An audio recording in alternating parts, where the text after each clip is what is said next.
Wai, Iro, wai da gaske kake za ka iya rabuwa da daji akan yarinyar da ba ta son ka? Kai, kana ji?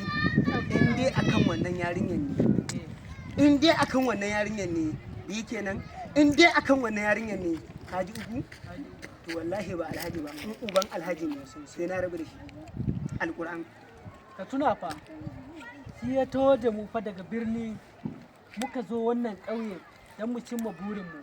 Kuma saboda mace ka rabu da shi. Kai! Hakan fa ba dashewa ba ne. Kai ba za ka gane ba ne, alhajin banza alhajin wafi. Ya ci uwa shi. Gaskiya hakiya.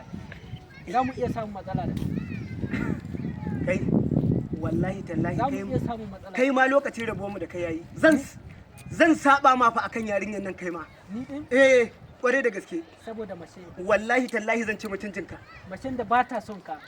Ba ta son uwarka? Abun har ya kai zafi haka da zagin uwa. Kware da gaske.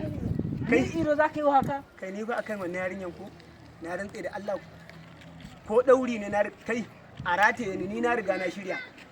Gaskiya Iro ka ban mamaki. Ka ban mamaki Iro. Ai abin da ya baka ma zan baka. Kan mace. Eh, Macen da baka san asalinta ba. ka wai Ka zo ka baka ji ka ce mace ba? Ai alfarmar duniya kenan. Kai. lalle. Oh. To bari in gaya ma. Na rantse in baka bi mai gidanmu a hankali ba. Za mu iya samun damuwa da kai. Dan zan iya raba tafiya na da kai. Kai.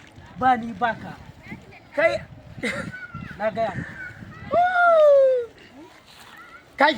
La ilaha illallah Muhammadu Rasulullah sallallahu alaihi Kai baka san ba mun rabu ba?